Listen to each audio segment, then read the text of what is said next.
Number one, this bill is not about just nudity. The standard for obscenity is a well-established standard. It already exists in Idaho Code. And if I handed the materials that are harmful to minors right now to a minor who's not my child, I would be charged with a crime, or I could be prosecuted. That's the material we're talking about. It uses the word, I can hardly say it because it's P-R-U-R-I-E-N-T, prurient. And what that means is having or encouraging an excessive interest in sexual matters. Not just an interest, but an excessive interest. So that's the material we're talking about. The bill also doesn't address innocent mistakes. The bill specifically, as far as the statutory claim for damages, these are statutory damages because harm has happened, and here are the two conditions that allow a statutory claim. The employees or the agents of the institution, and I'll insert here that these are public libraries addressed in this and schools, but public libraries owned by the government, so these are government institutions, and the employees or the institution, they either gave or made available material harmful to minors, or the institution failed to take reasonable steps to restrict access to material harmful to minors. If they took the reasonable steps and a minor still got access to a book, they would be okay as far as the statutory damages.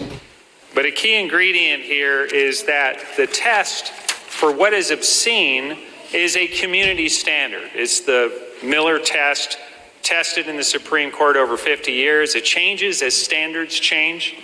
And the statutory damages is not a fine or a penalty.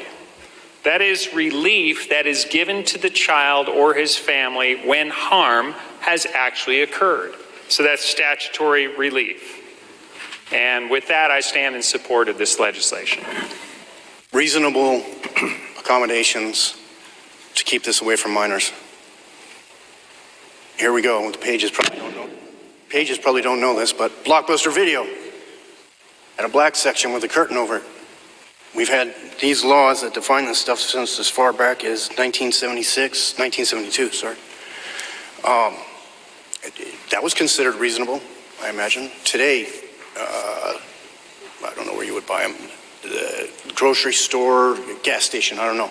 I imagine if they have those X-rated magazines, they have a block over it, and it's on the high shelf. That's considered reasonable.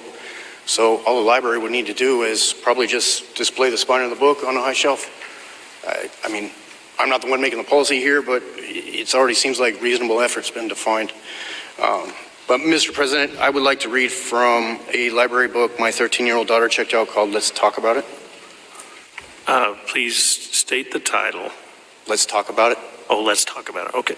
Having cited or named the source, the senator can read from that source.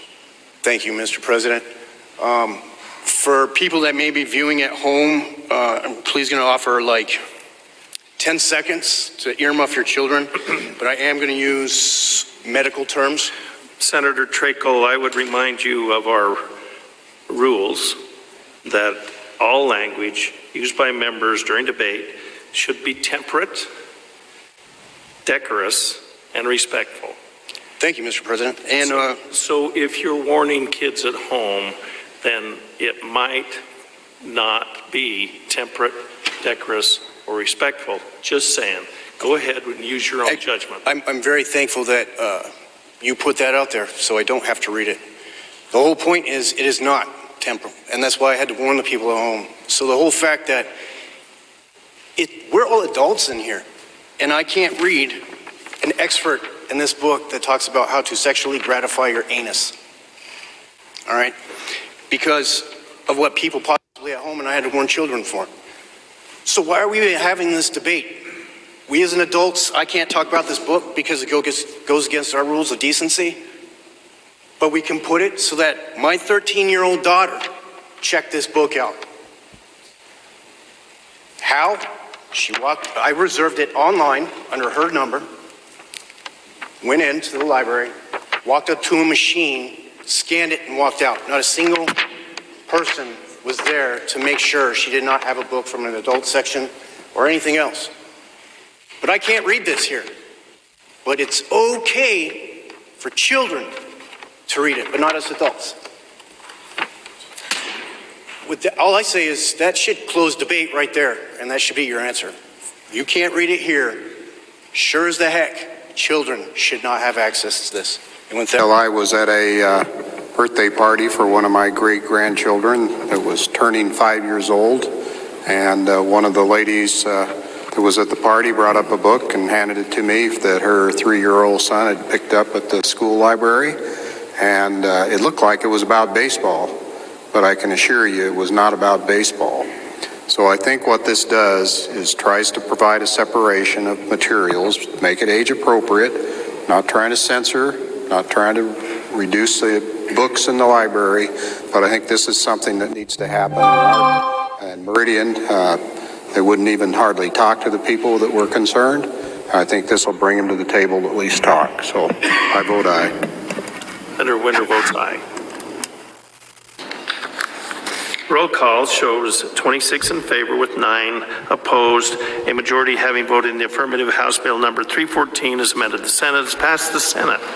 Is there a correction of title? Hearing none, then the title is approved and the bill will be transmitted to the House. Mr. President.